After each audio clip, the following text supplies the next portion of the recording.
నేను చెప్పనా సార్, సామెత చండాలంగా ఉంటుంది కానీ సామెతలు వద్దులే. సో అది సామెత వద్దన్నారు. సో బేసికల్గా నేను బయట ఇలా మాట్లాడతాను, ఎక్స్ట్రోవర్ట్లా కనిపిస్తుంటాను.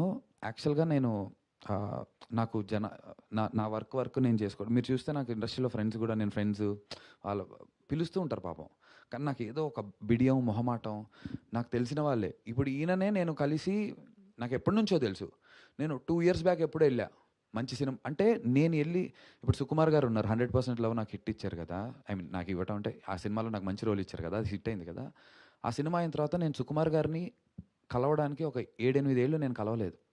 కలిస్తే ఏమన్నా ఫీల్ అవుతారేమో, ఏంటి వీడు ఊరికే దొబ్బుతున్నాడు అని ఏమన్నా ఆయన అనుకుంటారేమో. ఆర్ నేను దేవకట్ట గారితో పనిచేసి ఆటోనగర్ సూర్యకి, ఆయన నా గురించి చాలా చోట్ల చాలా బాగా చెప్పారు.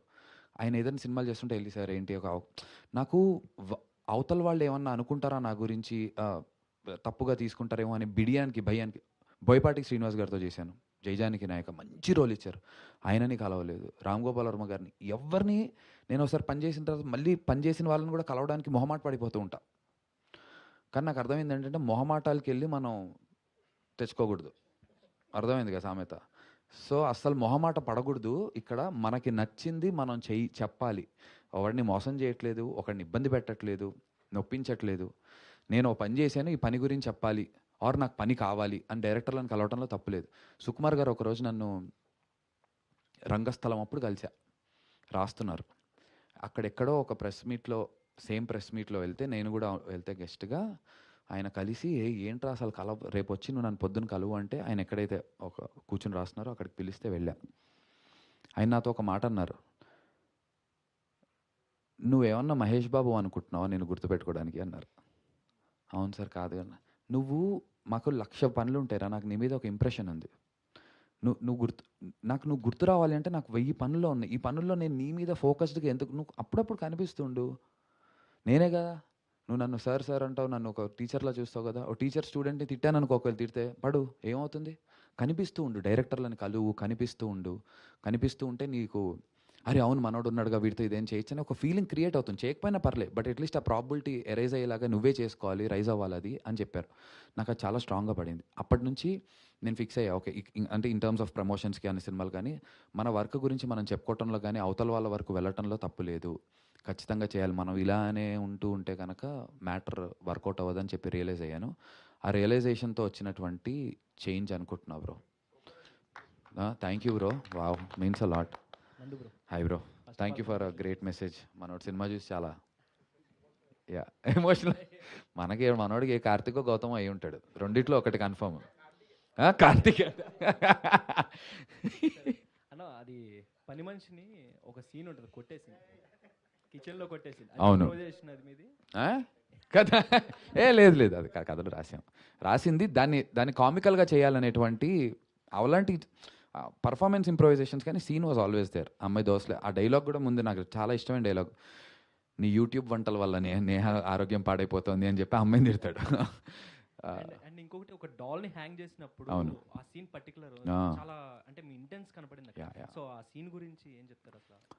ఆ సీన్ గురించి ఆ సీన్ని చాలా పర్టికులర్గా హోంవర్క్ చేసి 1-2 సార్లు టైం తీసుకుని చేసినటువంటి సీన్. దాని గురించి డైరెక్టర్ గారు చెప్తారు. అది అంటే ఫస్ట్ అంతా తన లైఫ్లో ఎవరు లేకపోవడంతో ఆ బొమ్మ ఒకటే ఉండేది. మళ్ళీ ఎప్పుడైతే ఆ అమ్మాయి లైఫ్లోంచి వెళ్ళిపోయిందో, మళ్ళీ తను చిన్నప్పుడు స్టేజ్కి వెళ్ళిపోయాడు అనమాట. ఫస్ట్లో అసలు ఎవరు లేనప్పుడు ఎలా ఏ స్టేజ్లో ఉన్నాడు. సో అందుకని చెప్పి మళ్ళీ ఆ బొమ్మను తీసుకొచ్చాడు. సో అప్పుడు ఏంటంటే తనకున్న యాంగర్, దాంతో ఆ ఉరేయడం, దాని మీద కత్తితో పొడిచి మాట్లాడడం, తనకున్న దాన్ని అదంతా బొమ్మతో మాట్లాడుకునేలా డిజైన్ చేశాను అనమాట. అలా. సో దీనికి సీక్వెల్ ఏమన్నా ఉంటుందా? సీక్వెల్ ఏమి ఉండదండి, ఉండదు. స్టోరీ 2 లాంటిది ఏమన్నా? కానీ ఒకటైతే చెప్పాలనుకున్నా, నా పర్ఫార్మెన్స్ గురించి మీరు అందరు ఇస్తున్నటువంటి క్రెడిట్స్కి 95% అందులో నేనైతే డైరెక్టర్కే ఇస్తాను. 95% క్రెడిట్, నాట్ నాది 50%, డైరెక్టర్ 50% కాదు. 95% క్రెడిట్ ప్రణవ్ స్వరూప్ గారిది అగ్లీ స్టోరీలో కార్తీక్ పర్ఫార్మెన్స్కి. ఎందుకంటే పిండికి తగ్గ రొట్టె ఏదో అంటారు కదా, ఏదో అలా నేను సేమ్ అదే పిండిని నాతో రోటీ చేస్తారా, మాడిపోయిన అట్టేస్తారా అనేది డైరెక్టర్ల చేతుల్లో ఉంది. ఈయన ఒక మంచి రోటీ తయారు చేశాడు, చక్కగా మంచి డిష్ తయారు చేశాడు. ఈయన నాతో చేయించుకున్నట్టు ఎంత పర్టికులర్గా చేయించేవారంటే, అసలు మొహమాటం లేదు మనిషికి, కూర్చుని ఉండేవారు. బాలేదు బ్రో, లేదు బ్రో మనకు అనుకున్నట్టు రావట్లేదు బ్రో, ఒక్కసారి మళ్ళీ 1 మోర్ చూడండి అనేవాడు. వెళ్ళి మానిటర్ చూసుకునేవాళ్ళం. చూసాక నాకు కొంచెం పర్లేదు అనిపిస్తే లేదు బ్రో వద్దు, ఇంకోటి చేద్దాం, ట్రై చేద్దాం ఇంకోటి అని ఎన్ని నెంబర్ ఆఫ్ టేకులు చేయించాడంటే నాతో నిజంగా. సో అండ్ నాకు చేసి చూపించేవారు కూడా.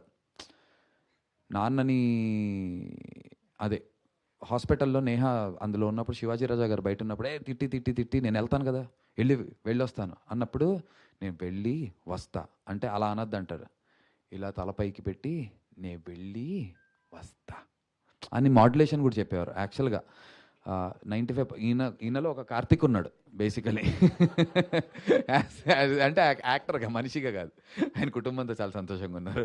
But I tried imitating my director అంతే. So I think I'm good at imitating people ఏమో. సో థ్యాంక్ యూ బ్రో, మీ వల్ల నాకు ఇంత పర్ఫార్మెన్స్ గురించి వస్తుంది నిజంగా బ్రో. అంటే ఈ సినిమా చూసిన తర్వాత అమ్మాయిలకి ఎంత బాగా కనెక్ట్ అవుతుందో, వన్ సైడ్ లవ్ చేసి ఆగిపోయిన అబ్బాయిలకు కూడా కనెక్ట్ అవుతుందా? 100% అవుతుంది బాగా. కార్తీక్లో ఎక్కువ మంది ఉన్నారు కానీ అలా ఉండకూడదు. నందు గారు హాయ్ అండి. కంగ్రాచులేషన్స్. థ్యాంక్ యూ అండి. సో మీరు ఆఫ్టర్ అంటే మూవీ అయిపోయిన తర్వాత మీరు చూసుంటారు కదా, చూడగానే స్క్రీన్ మీద చూడగానే అరే నేను